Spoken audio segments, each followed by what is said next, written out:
Olá a todos, aqui é Regina, sou economista da Pacheco Consultores. Vamos então mais uma vez à atualização do cenário econômico setorial para o mês de fevereiro de 2025. Iniciando pelo cenário global, nós temos um cenário de crescimento mundial bastante estabilizado, desde os últimos 2 anos para cá, um crescimento em torno de 3,3%.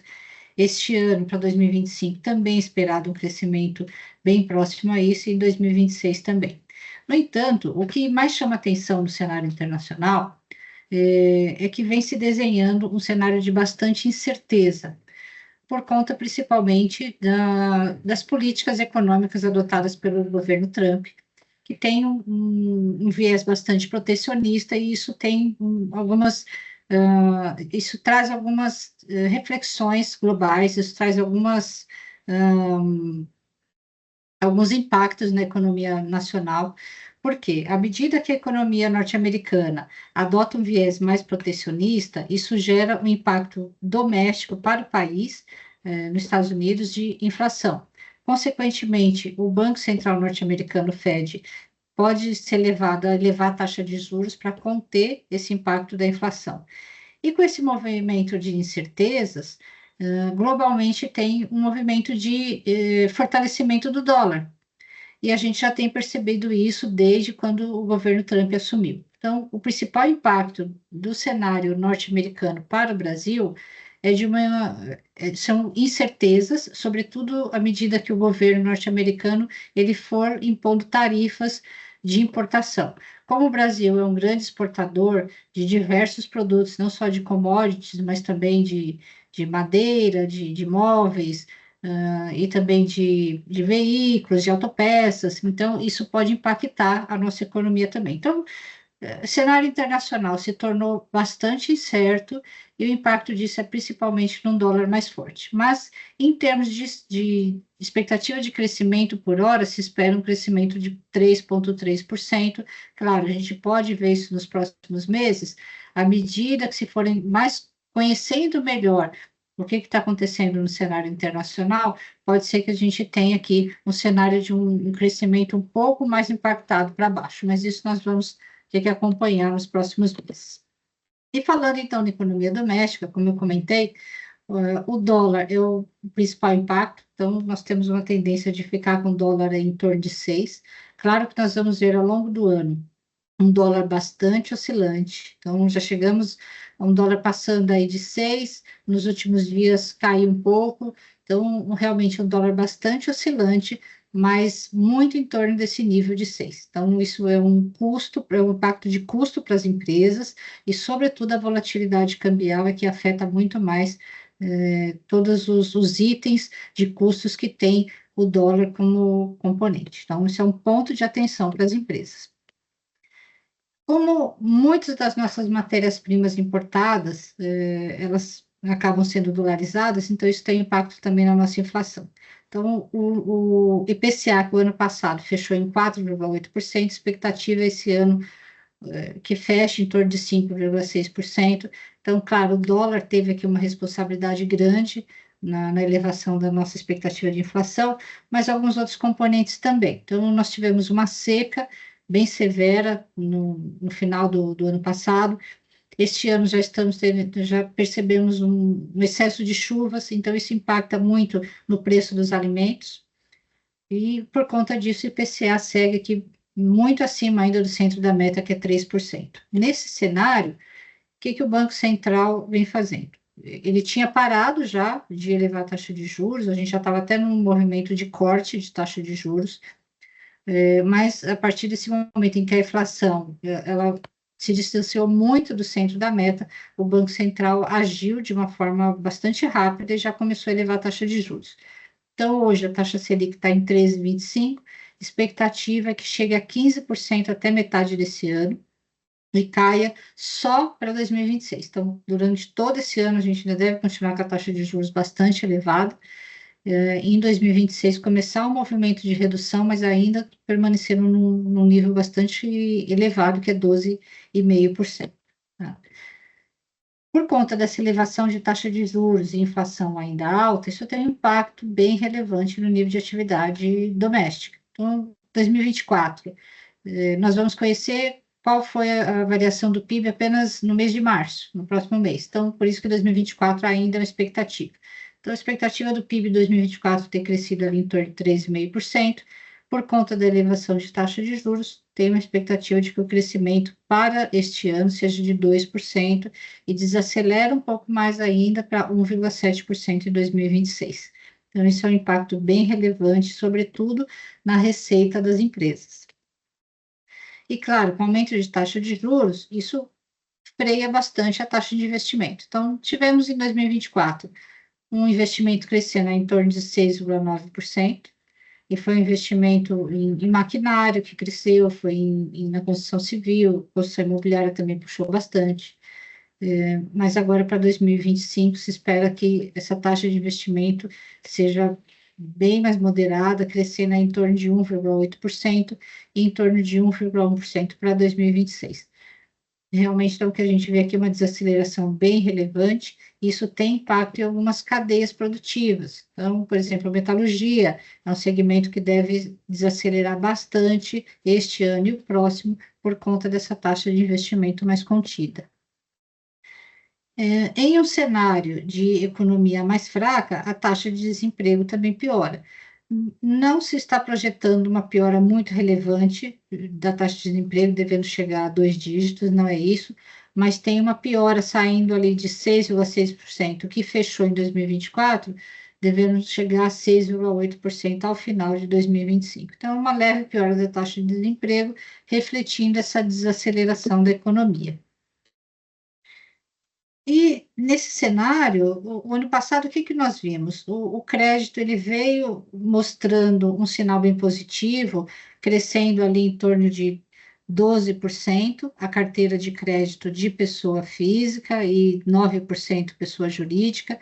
O que favoreceu isso? A economia cresceu bem, nível de atividade econômica bastante robusta, e a inadimplência, ela veio cedendo. Então, a inadimplência da pessoa física cedeu bastante, fruto principalmente do programa Desenrola, e a inadimplência da pessoa jurídica também. O que nós podemos ver daqui para frente? Em um cenário de taxa de juros mais alta, então, provavelmente o crédito, ele deve ainda continuar crescendo, porém a taxas mais baixas. Então, realmente o crédito vai ficar um pouco mais difícil com os juros mais elevados. E o nível de confiança do empresário, então, o empresário industrial arrefeceu nos últimos meses, o nível de confiança do empresário do comércio também arrefeceu e do consumidor também. Por quê? O que nós estamos percebendo? Em um cenário de inflação mais alta, tendência de piora da atividade, tendência de piora do emprego, a inflação e juros mais altos, que é uma combinação muito ruim para a confiança, então, realmente, a confiança dos empresários e do consumidor arrefeceu um pouco nos últimos meses, já refletindo esse cenário de incerteza.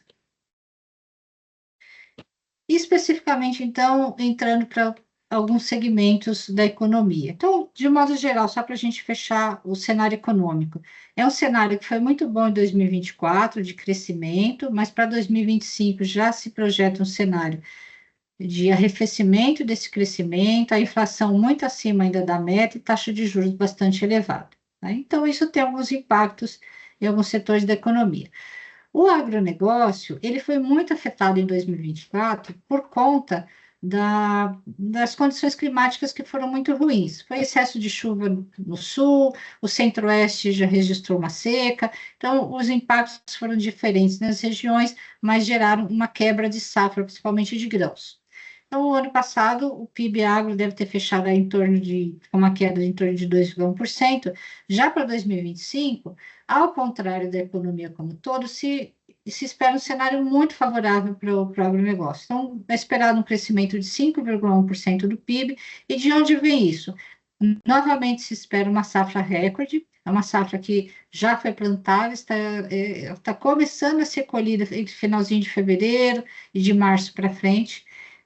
E as condições são muito boas, o clima melhorou bastante, então isso está favorecendo que a gente alcance esse ano uma safra recorde. Além disso, as exportações de grãos, exportações de carnes, exportações de café estão crescendo bastante, então favorece esse cenário muito positivo para o agronegócio.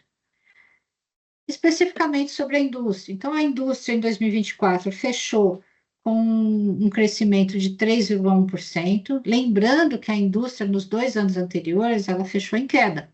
Então, 2024 foi um ano de crescimento para a indústria e praticamente todos os segmentos registraram taxas muito positivas. E alguns destaques aqui: segmento de informática, setor de veículos, máquinas e equipamentos elétricos, equipamentos de transporte, foram segmentos que cresceram acima de 10%.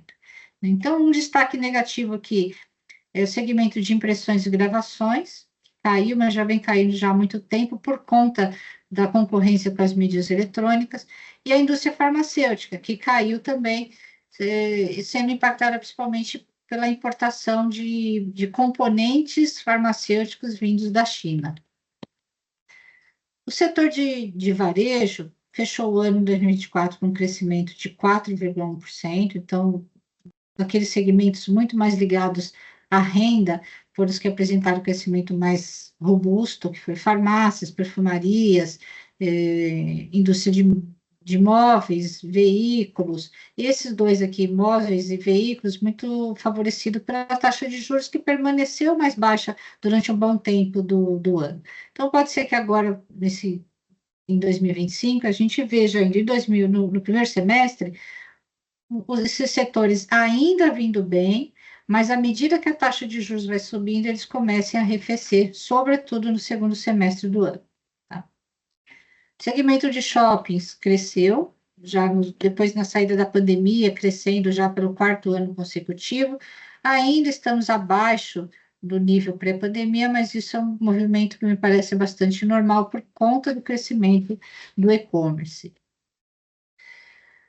O segmento de serviços cresceu 3,1% em 2024, também diversos segmentos apresentando taxa de crescimento bastante robusta. Então, só para destacar alguns aqui: serviços técnico-profissionais, tecnologia da informação, o setor de alimentação, que é alimentação fora de casa, transporte aéreo. Então, aqueles serviços que são prestados às empresas e os serviços prestados às famílias, são restaurantes, o lazer. E um que chama atenção aqui: transporte rodoviário de cargas registrou recuo, principalmente afetado pela safra de grãos, que teve uma quebra. Tá? Então, agora para 2025, já se espera a recuperação da safra, então, com certeza, transporte rodoviário de cargas também tende a se recuperar. O segmento de imobiliário, ele vem registrando aí um crescimento bastante robusto de vendas de imóveis novos. Então, essa linha azul, ela mostra esse crescimento de vendas de imóveis. Os lançamentos crescendo também, mas num ritmo bem mais lento. Então, à medida que as vendas cresçam mais do que os lançamentos, os estoques, que são as barrinhas verdes, eles tendem a arrefecer. Isso é um movimento muito bom que vem acontecendo no mercado imobiliário. Claro que em um mercado que a gente vai começar a ver elevações maiores de taxa de juros, então tende a ter um impacto aqui nesse mercado, mas não acredito que deva ter queda de vendas de imóveis, muito provavelmente uma desaceleração por conta da elevação de taxa de juros. E vendas de materiais de construção cresceram 4,7%. No ano passado, em 2024, a produção cresceu 5,5%, então tiveram um movimento bastante sincronizado.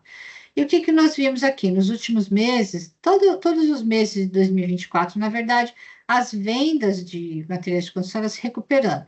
No finalzinho do ano, aqui em dezembro, arrefeceram um pouco, muito provavelmente já sentindo esse impacto da retração da confiança do consumidor.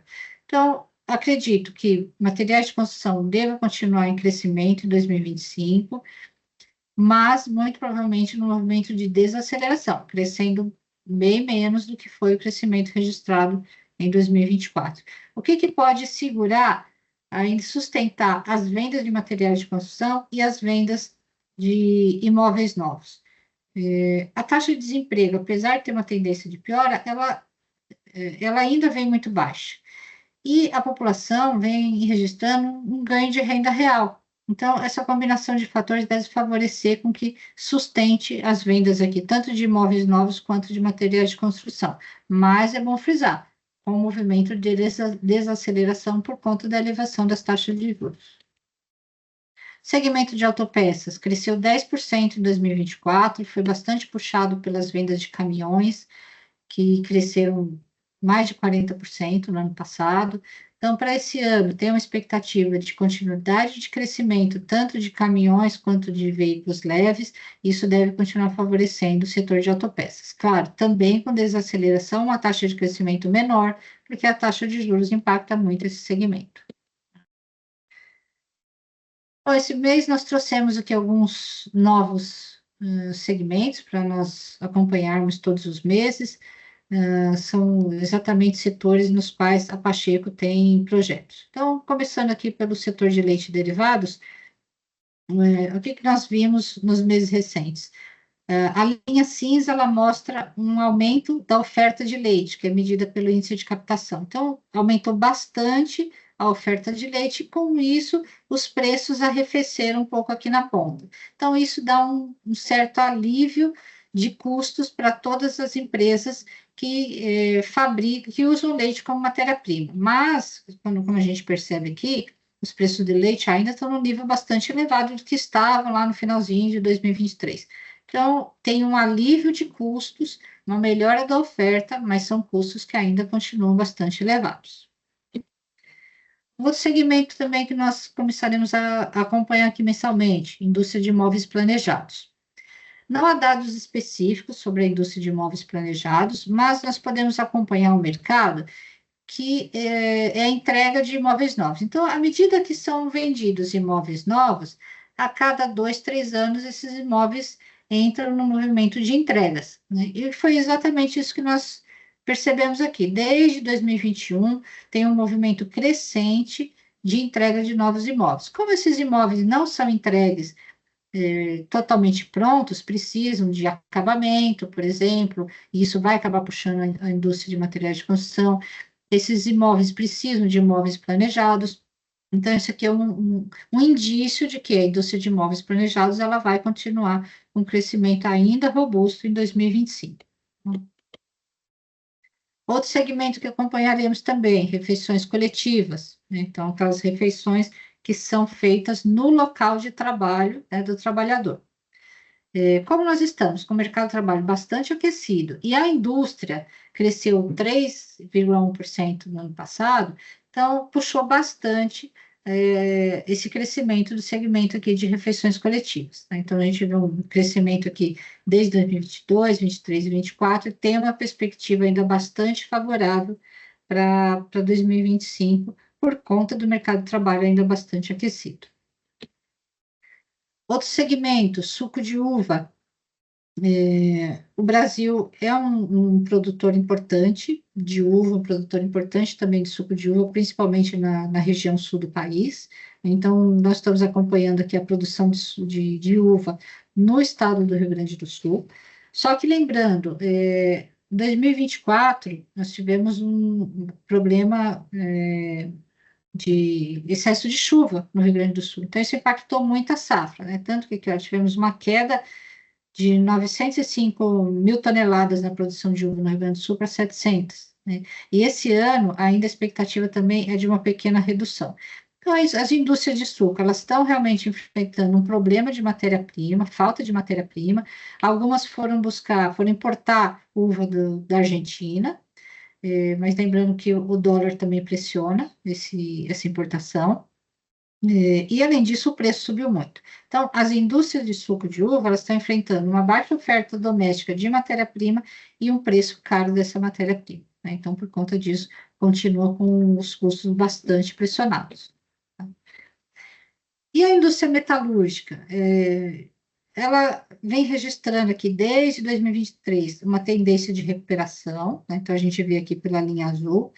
Apesar dela ter essa tendência de recuperação, ela ainda está com um desempenho abaixo da indústria de transformação como um todo. Mas é uma recuperação bem importante, que foi verificada principalmente em 2024.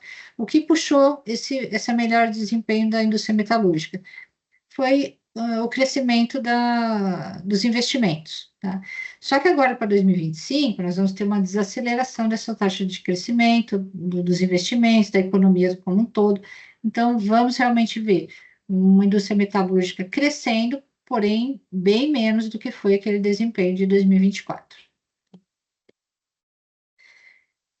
E, por fim, a indústria, o segmento pecuário, mais um segmento que nós estamos acompanhando aqui, o que, que nós verificamos? Desde 2024, a demanda doméstica por carnes, ela vem crescendo, porque a taxa de desemprego estava baixa, a renda real da população crescendo, né? Então são salários crescendo acima da inflação, isso favoreceu bastante a demanda. Então temos uma demanda doméstica robusta, as exportações de carne, ano passado, cresceram 25%, tem uma demanda externa bastante elevada, e além disso, então, além de termos uma demanda robusta, a oferta de boi para abate, ela foi muito baixa nesses últimos meses, porque tivemos questões climáticas que impactaram.